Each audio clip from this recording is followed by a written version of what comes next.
Bueno, antes que todo, muy buenas noches. Bienvenidos nuevamente a la sesión del día de hoy, lunes 13 de noviembre de estudio bíblico. Esta sesión del día de hoy, tengo, digamos, el honor y el privilegio de que el pastor Carlos nos haya invitado a compartir el día de hoy, me haya invitado a compartir el día de hoy la porción de la enseñanza que corresponde a las 7 iglesias del libro de Apocalipsis. Primero que nada, bueno, damos gracias a Dios por la vida de todos, damos gracias a Dios por la vida del pastor Carlos, la pastora Ana, que están ahorita atendiendo alguna actividad que no les permite estar el día de hoy, pero para eso hay un cuerpo de Cristo que también se mueve dinámicamente a cumplir las funciones que en el cuerpo es necesario cumplirla cuando es necesario que alguien más, pues, sea colaborador, porque para eso todos somos colaboradores. Estoy seguro que más adelante veremos a César, a Jaime y a Eri y a Karina que se acaba de incorporar y incluso a la señora Mireya también compartiendo alguna palabra. Así que gracias. Bueno, primero que nada le damos gracias al Señor por este tiempo, por esta reunión. Estamos acá conectados de bastantes lugares, así que oramos brevemente para darle las gracias, Señor. Te pedimos que en esta noche seas tú incorporando a nuestra vida, Señor, más entendimiento y más luz para poder entender lo que tu palabra quiere decir a nuestra vida, que en este tiempo es tan vigente, es tan real y es tan propio, Señor. Te damos gracias por la vida del pastor Carlos, su esposa Ana, Señor, por permitirnos ser parte de este estudio, de esta edificación para todos nosotros en el cuerpo. Y asimismo te pedimos también que seas tu Espíritu Santo guiando la palabra que va a ser llevada el día de hoy y que sea principalmente de revelación y edificación a través del Espíritu Santo para cada uno de nosotros. Te damos gracias en Cristo Jesús. Amén y amén. Bueno, como ya sabemos cuál es el tema, estamos hablando de las 7 iglesias del Apocalipsis y ya el pastor Carlos en la previa al estudio dio la antesala y me puso una vara bastante alta de unas cuantas interrogantes, así que vamos a pedirle al Espíritu Santo que nos ayude y si no le pediremos ayuda a César o a Jaime, vamos a ver, que Dios nos ayude a todos.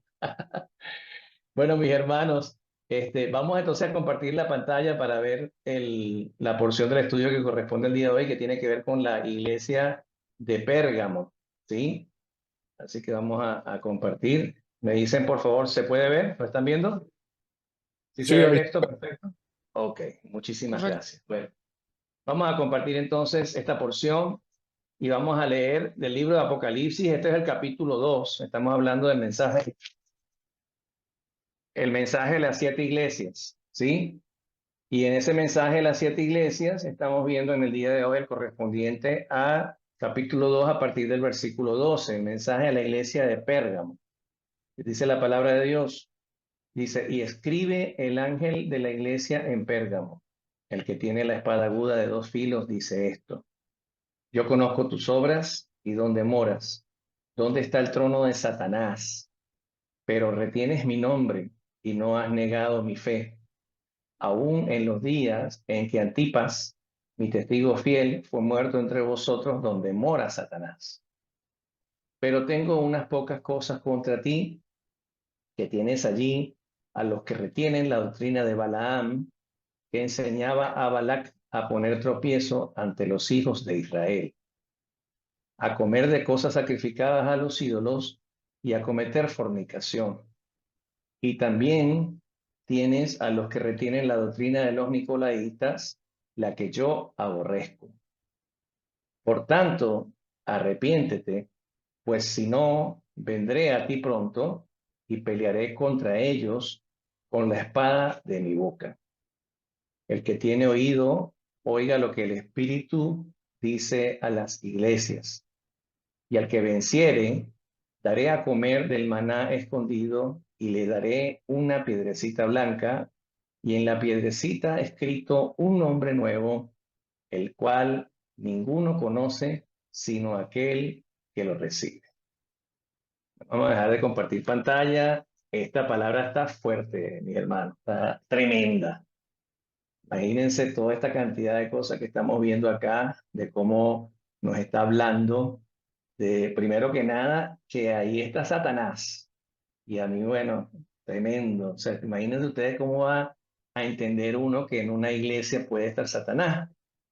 Pero entonces, bueno, de alguna manera el Espíritu Santo me llevó a buscar y a indagar e investigar en justamente esta iglesia en particular, y por eso entonces fuimos a buscar un poco en las ayudas bíblicas que hay con respecto a la historia, porque tiene que ver muchas veces con el contexto de la iglesia, con el contexto de lo que está pasando en el tiempo en que la iglesia se establece en esos lugares. Recuerden que la iglesia primitiva, la iglesia de Cristo en esos primeros años, se fue estableciendo de manera gradual en muchos lugares. Y estamos hablando de este contexto de las 7 iglesias que está en la zona física y geográficamente de lo que es la actual Turquía, ¿sí? El país de Turquía es el lugar donde se encuentran hoy física y geográficamente las 7 iglesias del Apocalipsis, o sea, las ciudades que correspondían a las 7 iglesias del Apocalipsis. Y el pastor nos comentaba, el pastor Carlos, de que esas iglesias hacían como una especie de semicírculo, ¿no? Que cubrían toda una región exactamente dentro de esa zona, llevando lo que el apóstol Pablo estaba llevando en la palabra a cada uno de esos lugares. Y bueno, les puedo comentar de que estuve revisando en buena parte el origen de la iglesia en Pérgamo y lo que sucedía, porque recuérdense que cuando cuando Dios llega a un lugar, también hay una situación de vida espiritual que se presenta, espiritual negativa, espiritual positiva, pongamos el bien y el mal, siempre está presente en la lucha del espíritu, ¿verdad? Y la iglesia de Pérgamo, el nombre de Pérgamo proviene de ciudad fortificada. Se dice que la palabra Pérgamo en el griego es también sinónimo de torre fuerte, ¿ok? Y una de las cosas que ocurrió en el tiempo de Pablo, justamente cuando esa iglesia fue establecida, es que allá a ese lugar, las primeras familias o los primeros cristianos que fueron a predicar la palabra fueron matrimonios, parejas, familias completas, o sea, padre, madre, hijos. Muchos matrimonios que estaban iniciándose fueron los primeros que fueron a predicar la palabra de Dios, la palabra del Evangelio de Cristo. Entonces se hablaba de que la iglesia de Pérgamo, por el nombre de ser torre fuerte o ciudad fortificada, se hacía la semejanza a lo que significaba el matrimonio. O sea, decían que, bueno, que Pérgamo era un lugar donde se construía una torre fuerte porque eran familias que estaban fuertemente establecidas. Es decir, no iba un llanero solitario a predicar a Pérgamo, sino eran matrimonios, familias que iban a llevar el mensaje. ¿Sí? Entonces, ¿qué ocurrió en esa iglesia? Dice, digamos, el relato bíblico y algunos de los libros, de los comentarios bíblicos que hablan acerca de la evolución de la iglesia en Pérgamo, que cuando el Imperio Romano se da cuenta, como se dio cuenta, por supuesto, en muchos otros lugares donde la palabra fue predicada y el cristianismo empezó a llevar a los sitios enseñanzas, digamos, de conversión, y se empezaron a convertir las personas y empezó a predicarse el evangelio y se empezaron a reunir en las casas, las familias. Empezó entonces la batalla espiritual. Los romanos entonces con el paganismo, con sus dioses, estaban tratando de minar esa nueva fe que estaba siendo nacida o nacida de nuevo, si podemos decirlo así, en Pérgamo. Y resulta que entonces coincide históricamente la entrada de la iglesia en Pérgamo o la conversión del pueblo en Pérgamo con el periodo en el cual el emperador romano Constantino adopta la religión cristiana o la fe cristiana como religión oficial del Imperio Romano. Eso tiene otra historia que quizás no viene al trasfondo de la enseñanza de hoy, pero lo que hizo eso fue que entonces al adoptar esa decisión y al hacer ese decreto, entonces él de alguna manera también entonces trataba de obligar a que las iglesias o la gente cristiana aceptara a los romanos sin haber sido pasados por la conversión, sin haber sido pasados por el principio de la fe. Entonces, ¿qué pasó? Que por miedo o por quizás por coacción del Imperio Romano para que no los mataran o para que no fueran sometidos, muchos de los líderes aceptaron a los romanos siendo paganos no convertidos en la iglesia. Entonces, ¿qué pasó? Entonces, aquí vamos un poco a lo que nos quiere decir probablemente esta enseñanza bíblica. ¿Por qué el trono de Satanás se establece en Pérgamo? Porque entonces se permite que creencias que no son de Cristo, es decir, creencias satánicas, creencias diabólicas o creencias anticristo, llegaran a la iglesia. Y se empezó entonces a mezclar la gente de Cristo con la gente no de Cristo en la misma iglesia que se decía cristiana, cuando sabíamos que era una imposición de los romanos. Entonces, por eso el apóstol Juan comienza a decir, mira, ¿sabes qué? Esta iglesia fue una torre fuerte, pero ahora en esa iglesia, ahora está Satanás. Ahora Satanás está penetrando a la iglesia y habla claramente de por qué razón entonces él se menciona, y vamos a volver a compartir la enseñanza cuando él dice esto de que Satanás está allí. Fíjense bien, yo conozco tus obras y dónde moras, donde está el trono de Satanás. Fíjate que dice, retienes mi nombre y no has negado mi fe, incluso cuando mis discípulos fueron testigos, pero Satanás está allí. ¿Sí? O sea, la iglesia estaba siendo engañada, la iglesia estaba siendo penetrada. Y yo les pregunto a ustedes, mis hermanos, en el día de hoy, dejo de compartir nuevamente pantalla, ¿no les hace esto una referencia a la iglesia del tiempo presente? Puede responder cualquiera, el que quiera responder sabe que deshabilita el micrófono, lo escuchamos con mucho gusto. Jaime, ¿algún comentario?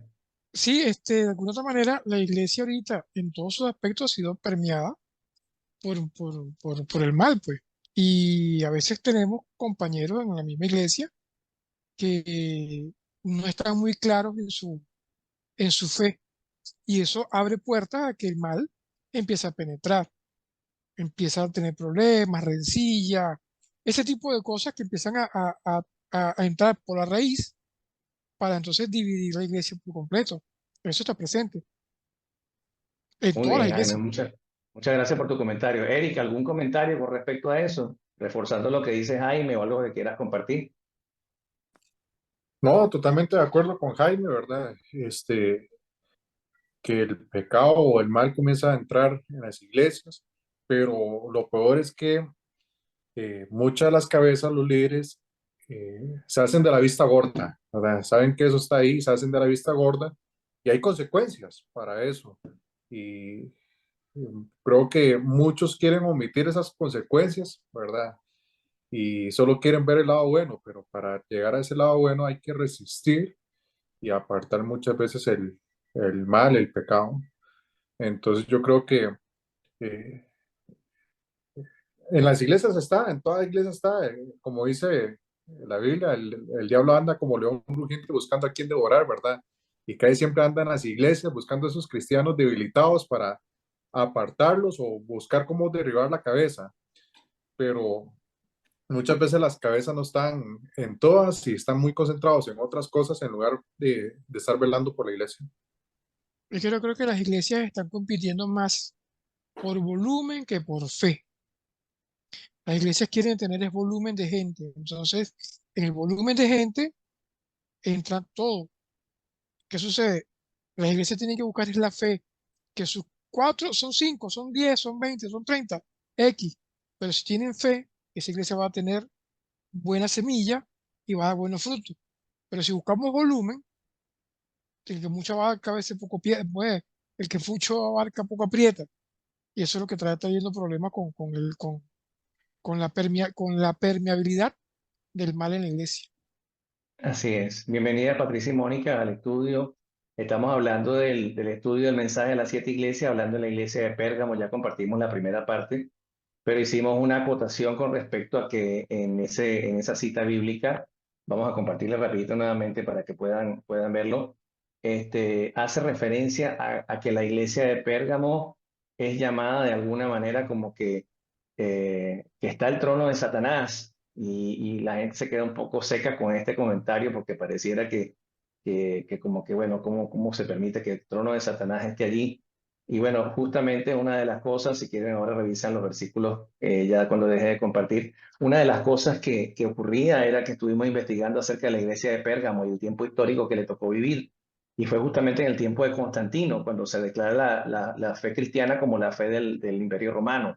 Entonces, en ese sentido, a la iglesia de Pérgamo llegó mucha presión porque eran iglesias fundadas con familias, con matrimonios. Por eso Pérgamo significa torre fuerte, símbolo de fortaleza, de roca. Pero Pastor, el tema fue que la iglesia fue permeada por muchas situaciones que no les permitió avanzar y entonces empezaron a mezclarse matrimonios paganos con matrimonios cristianos o matrimonios fuera de la doctrina de Cristo, es decir, anticristo o satánico, si se quiere decir, en la iglesia y comenzó a suceder. Y justo comentaba con Jaime y con Eric que estaba diciendo que cómo vemos el parecido de la iglesia de Pérgamo a los tiempos actuales.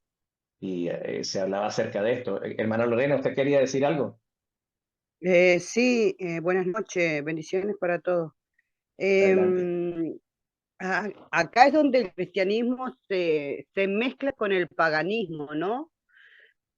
Y el paganismo, si vamos ahora en este siglo, ¿qué vendrían a ser los católicos? El paganismo es todo lo que sea anticristo, hermanas. Es todo lo que esté en contra de la doctrina cristiana. En algunos casos puede ser que los católicos pudieran estar cometiendo cosas. No estoy diciendo que sean específicamente, pero evidentemente muchas de las cosas que se predican en algunas de las doctrinas o de las religiones no tienen nada que ver con lo que verdaderamente es el mensaje cristocéntrico. Entonces, aquí quizás un poco enfocando el mensaje, viendo el origen de la iglesia, es el hecho de que la principal estructura, digamos, del diseño de Dios, que es la familia, basado en la pareja, basado en el matrimonio, es lo primero que es vulnerado en esta iglesia debido justamente a la entrada, evidentemente, de un factor externo que es el dominio romano en ese tiempo y todas las cosas, pero evidentemente que cualquier cosa que es pagano está fuera de lo que significa una estructura cristocéntrica. Si no está basado en un fundamento cristiano, si no está basado en los evangelios o en las buenas nuevas de la fe que hemos todos reconocido a Jesús como nuestro Señor y Salvador, es algo que está en contra. ¿Sí? Entonces hay que adaptar un poco esto a las circunstancias actuales, sin ir muy lejos, con muchísimo respeto, pero también hemos visto en las noticias el hecho de que de alguna manera también ha habido algunos reconocimientos o como dice Jaime, algunas permisividades con respecto a la situación del bautismo a personas transexuales, homosexuales, lo cual en este momento no es el tema de discusión, pero sí también está estableciendo algún tipo de cosas que definitivamente van en contra de lo que doctrinalmente debería ser. Entonces hay que estar atento y sobre todas las cosas orar para que Dios pueda revelar tanto a la iglesia de Pérgamo de aquel tiempo como las iglesias que se están convirtiendo similares a Pérgamo en este tiempo, que puedan entender cuál es la verdad a la que fuimos llevados a reconocer. Yo quiero comentar Mire, algo, porque pastor. cuando, Adelante, cuando Lorena. nosotros... Diga, diga, Hable, hermana, diga. hermano. Cuando nosotros hablamos así con hermanos de otras congregaciones, yo hablo con otras personas, ellos, como serán nosotros los cristianos evangélicos, nos dice que nos parecemos mucho a los católicos. Y yo no entendía por qué, no. Nosotros creemos en un Dios vivo, no en estatuas, nosotros nos rezamos, nosotros oramos a un Dios, eh, no, pero entonces uno ve que desde acá es que arranca la mezcla del cristiano con la iglesia católica y nos comparan que somos igual que el católico. Sí, yo creo básicamente que lo importante es entender que cuando nos volvemos más religiosos, parecemos profesar una cosa que no sea una verdadera relación con Cristo y una verdadera relación con el Espíritu Santo a través de lo que hemos recibido doctrinalmente y lo que hemos recibido para profesar esta salvación de la cual somos partícipes. Ahora, es importante entender, como usted misma lo dijo hace un rato cuando usó el término mezcla, hay cosas que no se pueden mezclar o que no se deben mezclar y a las cuales son importantes Amén. atender. Porque si yo voy a dar la permisividad para una persona, por ejemplo, que no profese la vida o que no entienda de esta vida, mi trabajo como creyente es poder testificar ante esa persona lo que ha representado la salvación que yo he recibido y poder compartirla con esa persona para que también pueda ser partícipe de esa salvación. Ahora, si yo, a pesar de haber hecho mi testimonio de salvación y profesar y testificar de Cristo en mi vida hacia esas personas y dar el mensaje de fe, el mensaje de vida, y la persona aún decide persistir o aún decide no entender de que hay una vida del Espíritu que solamente se recibe a través de la devoción y a través de la búsqueda y a través de la revelación del Espíritu Santo en cada persona y permanece en esas actitudes, entonces, como quien dice, nuestro trabajo está realizado. Nosotros invitamos a la persona no solamente a entender que hay una vida nueva que puede ser renovado en Cristo, sino también a entender de que este testimonio va a ser para salvación. Ahora, si la persona, a pesar del testimonio, decide no aceptar, entonces ya queda, digamos, en la iglesia o en el cuerpo, en este caso, bueno, de tomar las, digamos, las medidas que crea conveniente. No digo de expulsar, no digo de sacar, pero sí definitivamente de aceptar de que hay personas que atienden al mensaje y hay personas que no atienden al mensaje. Y simplemente en eso tenemos que ser celosos de lo que la casa espiritual debe cuidar. Entonces, cuando hay mezclas, es posible que las cosas se contaminen. Entonces, tenemos que tratar de que no haya una Pérgamo que sea debilitada por un mensaje contrario o por un mensaje contaminante que puede ser seductivo, puede ser engañador, sino cuidar la verdad en la casa y mantenerla firmemente. Ajá, Una, Pastor una, una de Miguel, la- ahí vengo la parte donde yo dije ahora, hay muchos líderes, muchos que son cabeza, pastores de las iglesias, que ven el pecado, ven que tal vez el músico se está metiendo con tal persona o ven que tal persona está consumiendo y aún así les permite estar dentro de las iglesias, dentro de un liderazgo y todo eso, ¿verdad? Entonces, eh, también viene la parte donde dice, mi pueblo perece por falta de conocimiento. Pero ¿qué es lo que le están enseñando los líderes y los pastores a su pueblo? Le están enseñando depender de ellos o depender totalmente de Dios. Hoy en día muchas veces las iglesias están repletas de personas que no se diferencia quién es del mundo y quién es cristiano, porque el testimonio que dan no asemeja que ellos son nuevas criaturas en Cristo, su vocabulario, su manera de andar y todo eso.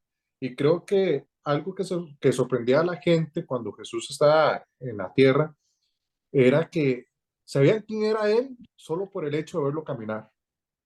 Sabían quién eran los discípulos por cómo actuaban los discípulos.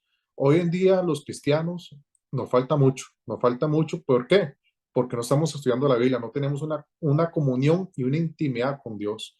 Entonces creo que este pecado de que habla esta iglesia, de Pérgamo, habita en la iglesia y no le echemos culpa a todas esas personas que no han aceptado a Cristo. No, hay creyentes que viven el pecado y aún siguen dentro de las iglesias.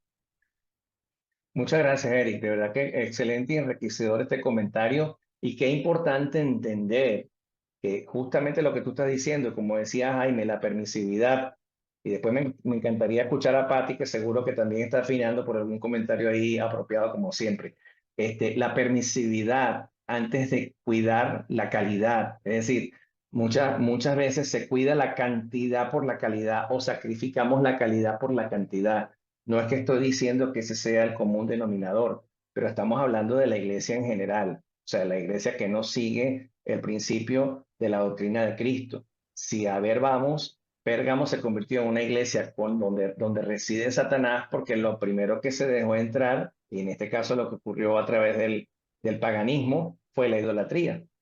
Porque ciertamente, y si recordamos un poco y vamos más a la historia, digamos, del cristianismo, ya esto es otro tema, pero es bueno tocarlo, recordemos que cuando Constantino implanta a la fe cristiana como la religión, entre comillas, o la fe reconocida por el Imperio Romano, los romanos no dejaron de adorar a sus dioses.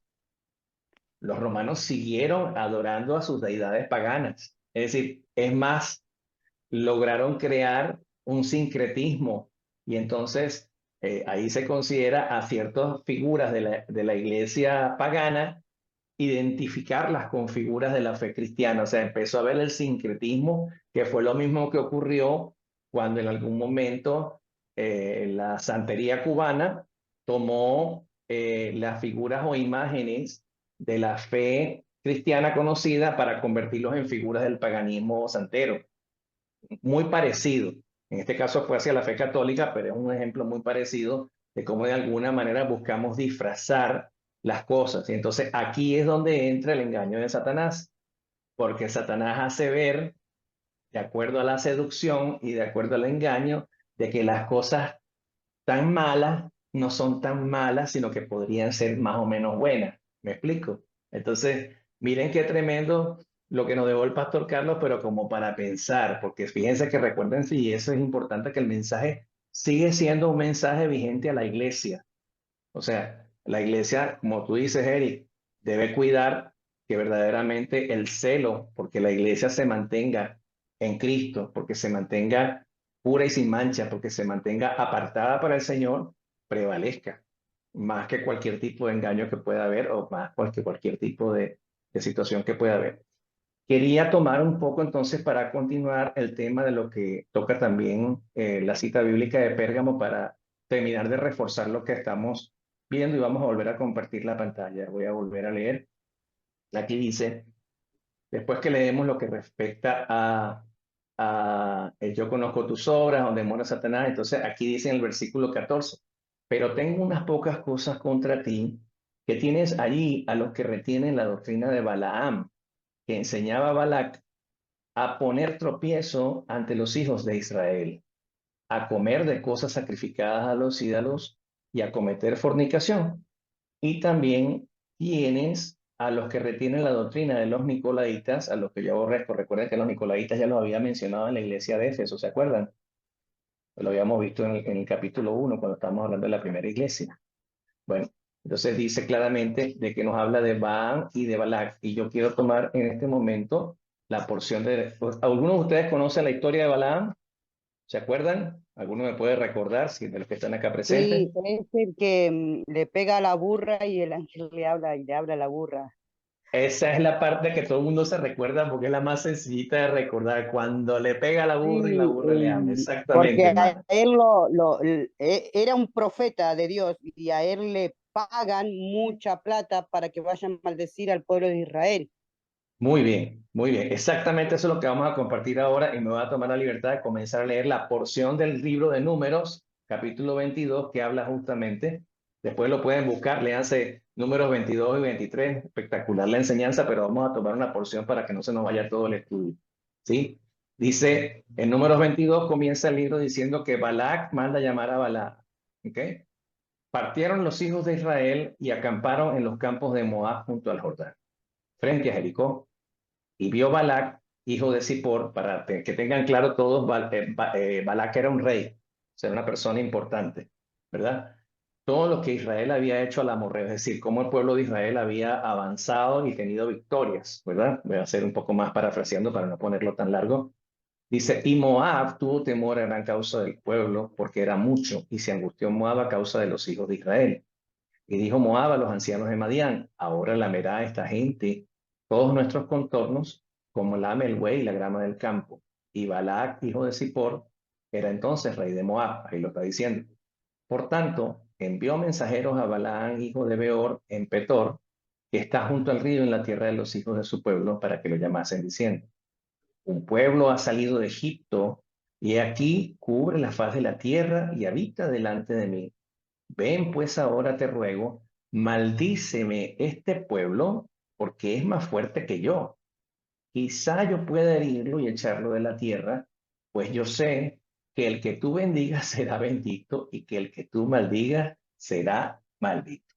Esa es la primera porción del libro número 22. Bueno, después obviamente yo les invito a leer el resto, no es tan largo, porque después inmediatamente en el 23 nos habla de lo que hace este profeta, pero mira lo importante de lo que es en el tiempo que incluso los pueblos, la gente que estaba, que no conocía de Dios o que no conocía al Dios verdadero, tenía temor del pueblo de Dios. Tenía temor por las cosas que sucedían y por lo que Dios permitía que ellos pudieran hacer todas las obras, todos los milagros y todas las proezas del pueblo de Dios. Obviamente las hemos leído bastante en el Antiguo Testamento y en el Pentateuco, pero en este caso particular hace la llamada, fíjense bien, o sea, el rey de un pueblo poderoso sabe que el Dios de Israel es poderoso y va a llamar al profeta del pueblo de Dios a decirle, mira, ¿sabes qué? El único que puede parar a esta gente eres tú. ¿Por qué? Bueno, porque tú eres el profeta de Dios, pues.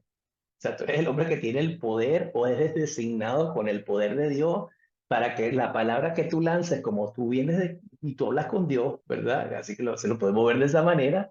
Entonces, si tú los maldices, a lo mejor se van a poner débiles y yo los voy a poder vencer. Mira lo tremendo y lo bravo que significa el temor de Dios, en este caso mal entendido, pero evidentemente era temor de Dios.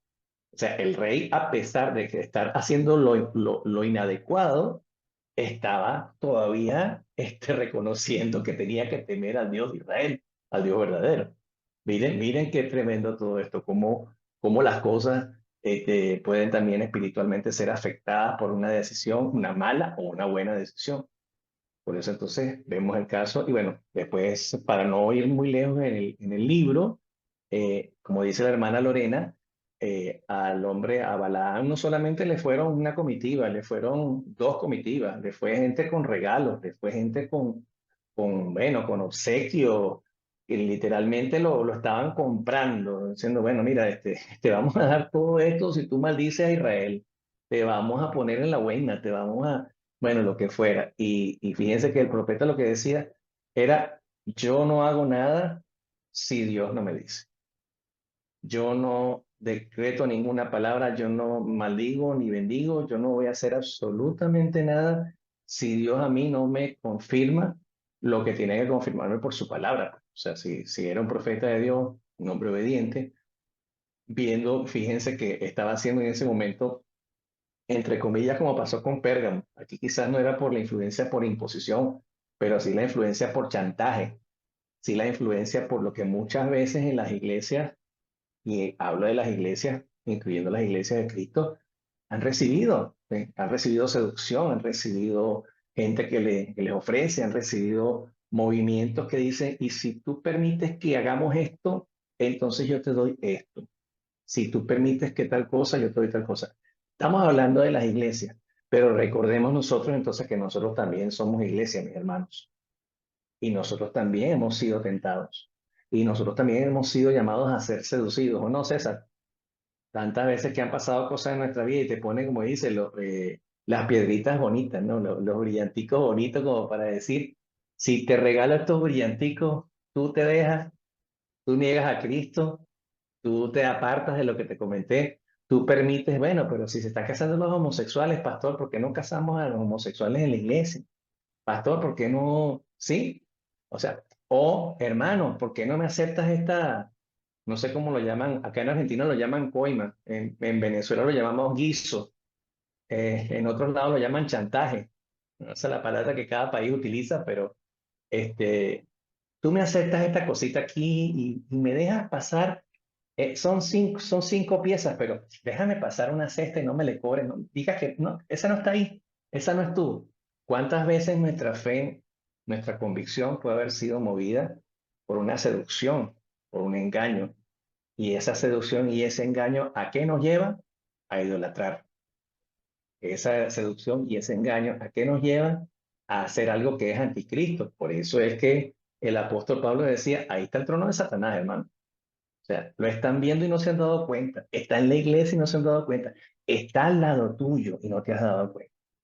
Entonces, aquí viéndonos como iglesia, es también una llamada a entender que en este tiempo también tenemos que ser, en este tiempo y siempre, tenemos que ser cuidadosos de la integridad para el Señor, de la integridad para la vida que hemos decidido, que hemos elegido llevar para Él, de nuestro sentido de obediencia incondicional a lo que Él representa para nuestra vida por todo lo que Él hizo, por todo lo que Él pagó, por todo lo que Él permitió que fuera justificado, redimido, santificado, glorificado y resucitado. Todas esas cinco cosas conforman una sola, que es Cristo mismo. Y Cristo mismo lo hizo por el amor a nosotros, por el amor a sus familias, por el amor a todas las familias que hoy sirven al reino de Dios en todo el mundo y por los que las van a seguir sirviendo. Entonces, qué importante es entender lo que está pasando. Y para no ir tan largo, vamos entonces ahora a la porción donde ciertamente usted dice, bueno, pasó lo que dijo la hermana Lore, de que cuando Balaam decide aceptar, a pesar de que no se fue con la gente que lo fue a buscar ni le ofreció la plata ni el oro, pero después él fue y se montó en su asno, en su mula, a ir a ver a este rey, ¿no? Para hacer obviamente lo que Dios le dijera, pero fue a reunirse con el rey.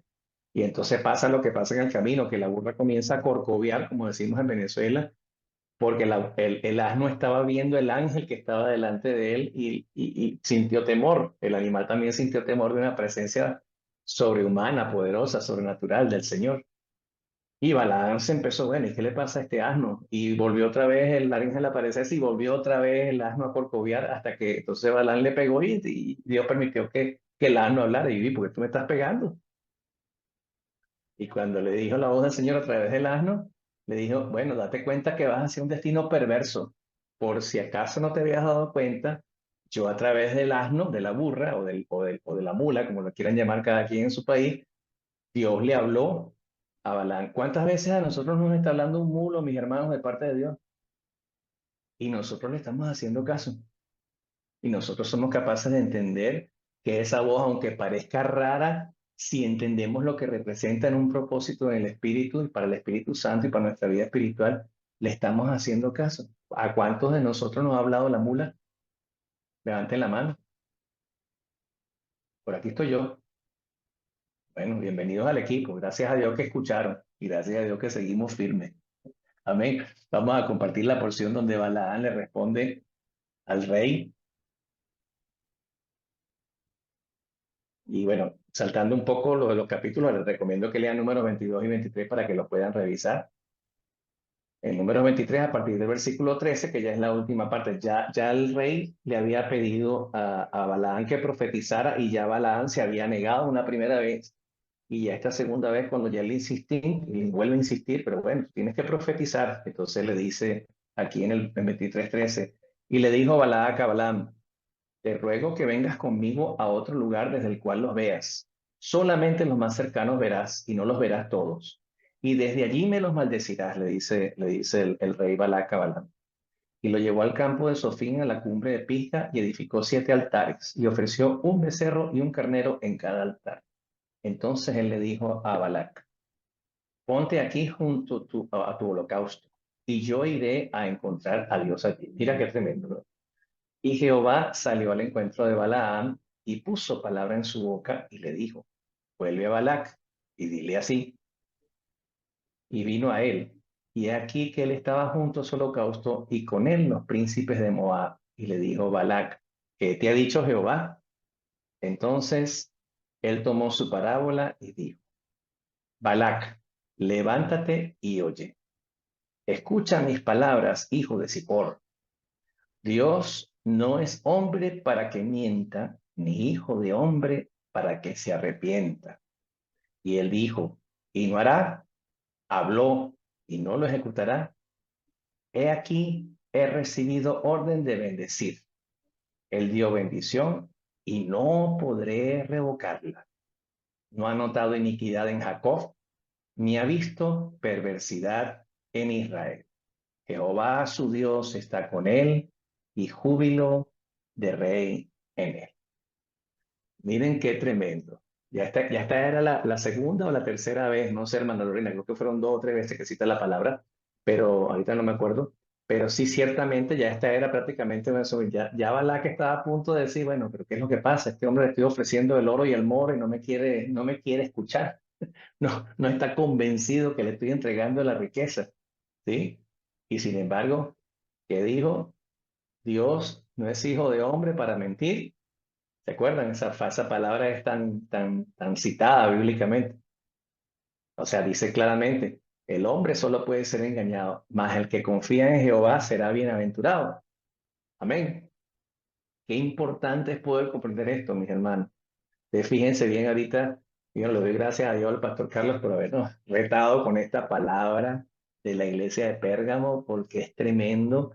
Qué importante es poder comprender esta verdad bíblica y verdad espiritual en la que todos nosotros debemos cuidar y en la que todos nosotros también debemos cuidar de no caer. Es decir, dice la palabra en el Nuevo Testamento, cuando el apóstol Pablo hace referencia, que cuide, más se cuida el fuerte que no caiga. Alguno recuérdeme la palabra, por favor. Ven que levante el micrófono y me diga. que cuide el fuerte que no caiga, algo por el estilo. Algunos si quiere busque la cita bíblica, me ayuda con eso.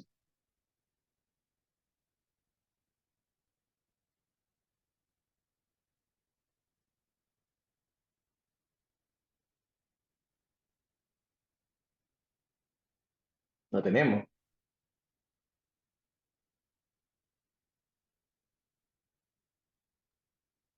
Cuide el que esté firme, no caiga.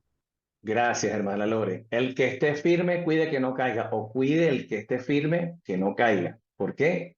Porque muchas veces podemos pensar que estamos firmes, pero como decía Jaime, el diablo está como león rugiente buscando a quien devorar. Pero yo le pregunto a ustedes, y cuando el león rugiente o el diablo como león rugiente está buscando, ¿qué es lo que está buscando?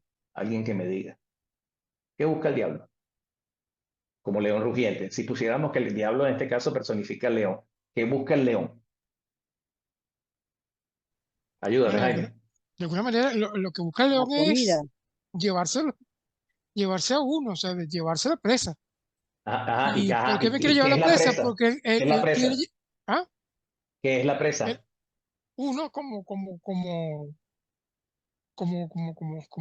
cristiano, pues, le quito uno más porque quiero que esté conmigo, o sea, el Satán siempre lo quiere llevarse a la gente para quitarle fuerza al, al cristianismo y de alguna otra manera, como él sabe para dónde va, él no se quiere ir solo. Ajá, El ajá, alma tiene gracias. mucho valor. Ajá, pero hay algo importante, seamos un poco más instintivos, más animales, vamos a pensarlo más animalmente. ¿Qué es lo que come el león, mi hermano? La Carne, carne, Carne. Y entonces cuando el diablo anda como león rugiente, ¿qué es lo que está buscando oler? la carne, la parte más Carne. débil. Exactamente. Gracias, Patricia, por la cita bíblica, la cita de Primera de Corintios 10:12. Así que, y me encanta que lo puso completo del 12 al 15. Gracias, Pati. Dice, así que el que piensa estar firme, mire que no caiga. ¿Ok? No nos ha sobrevenido ninguna tentación que no sea humana, pero fiel es Dios, que no nos dejará ser tentados más de lo que podamos resistir, sino que dará también juntamente con la tentación, la salida para que podamos soportar. Por tanto, amados míos, huid de la idolatría. Diste en el clavo, Pati, la idolatría. Como a sensatos os hablo, juzgad vosotros lo que le digo. Dios, mis hermanos, nunca va a dejar de decirnos y recordarnos quiénes somos. Y en eso está entonces entender que el diablo está como un león rugiente oliendo a carne, pero el espíritu solamente tiene olor fragante que llega a la presencia del altar altísimo. Así que si olemos a olor fragante, el león no nos va a poder detectar, porque olemos a la vida del espíritu de nosotros porque no ha sido tentada humanamente. Y si llegara a ser tentada, como nos acaba de citar nuestra querida Patti, no hay ninguna tentación humana que no sea posible de resistir. Y junto con la tentación también viene la salida dada por el Señor para que podamos juzgar sabiamente lo que tenemos que hacer. Miren qué tremenda enseñanza. Entonces el mensaje a la iglesia de Pérgamo es un mensaje también importante que tenemos que reconocer e importante también que tenemos que ver, porque nuestra vida espiritual también está llena de todas estas circunstancias. Y no solamente se refiere a la iglesia o a los pastores de la iglesia, se refiere a todos nosotros. Es un mensaje global, es un mensaje integral y es un mensaje también yo llamaría atemporal, porque sucedió en el tiempo de Pérgamo con Constantino, pero sucede también hoy en la casa de Dios y en nuestra propia casa. Puede ser afectada, puede ser minada. Entonces, miremos espiritualmente, oigamos espiritualmente y pidamos sabiduría para que la palabra que salga de nuestra boca, como dice el Evangelio, sea sazonada con sal y sea utilizada apropiadamente para que estas cosas no nos afecten ni a nosotros ni a todos los que nos están escuchando.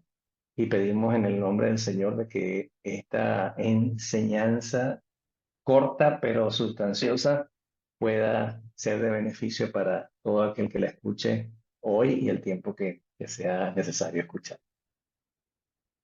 Así que no sé si alguno tiene algún comentario, porque ya prácticamente que se entendió lo de Balaam, porque fíjense que también Balaam estaba siendo llevado a la idolatría, estaba siendo movido, estaba siendo llevado a que pudiera ser seducido, en este caso por la riqueza, en este caso por las cosas que Vendría a de ocupar el alguna lugar manera lo de los sacaban del Nicolai, propósito. Dígame, hermana Lorena, la escuchamos. que vendría a ocupar el lugar de los no me sale, Nicolaita, no, Claro, los nicolaitas se dice, fíjese bien, hay dos interpretaciones con respecto al significado y al nombre. Se dice que eran personas que conquistaban, pero también se estima que eran personas que tenían cierta preponderancia sobre las fallas y sobre los pecados que se cometían en ese tiempo. Pati, ¿querías comentar algo? Te escuchamos. Hay algo que yo veo en la iglesia hablando como cuerpo, Ujú. y es que hay cosas que fácilmente las podemos detectar, que sabemos que son pecado, pero hay muchas cosas que entran de una manera tan sutil que no nos damos cuenta. Y aún los pastores caen en eso. Y si caen, pienso que puede ser porque el cuerpo no tiene la responsabilidad suficiente de estar en oración permanente para ser fuertes y que no seamos víctimas de esos ataques.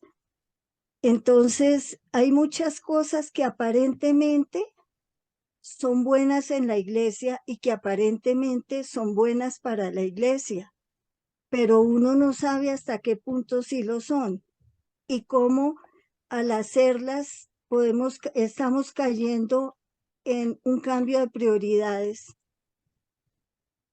porque si una iglesia crece, se plantea una serie de necesidades y el pastor y su equipo quieren dar respuesta a esas necesidades, por ejemplo, espacio, porque llegó mucha gente. Y al enfocarse en eso, se olvida la otra parte. Entonces, yo veo que es muy difícil. Y la otra cosa, a veces hay como competencia entre las diferentes congregaciones.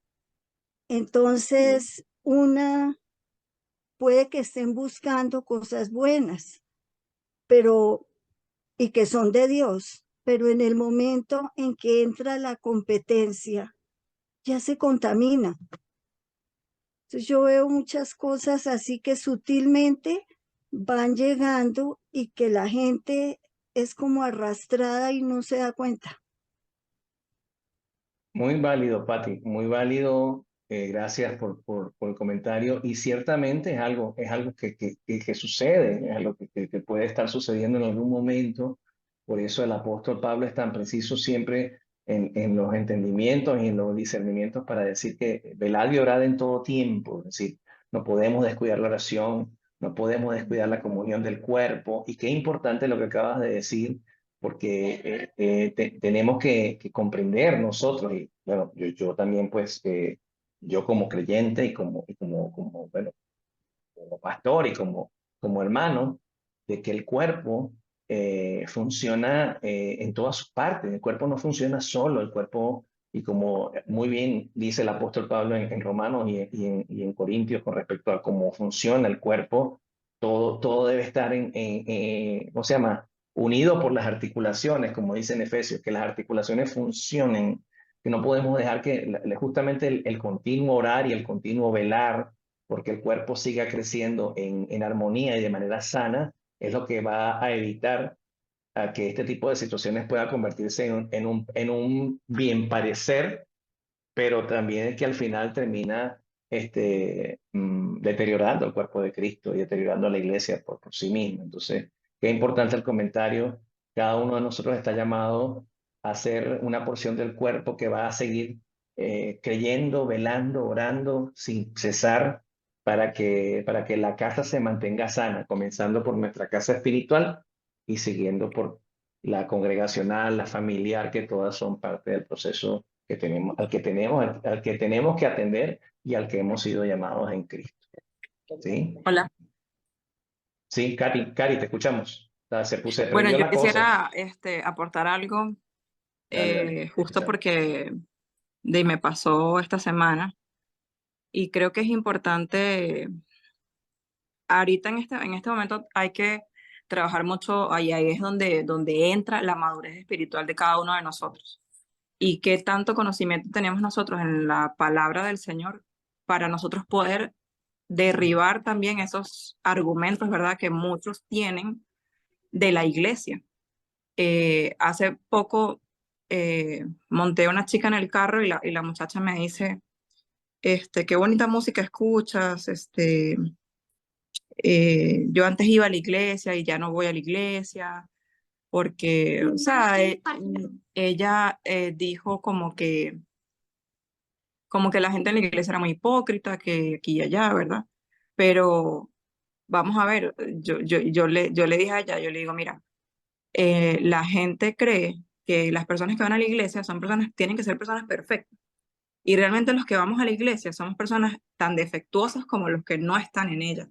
La única diferencia es que nosotros buscamos que Dios cambie o perfeccione esas cosas que nos están mal en nosotros.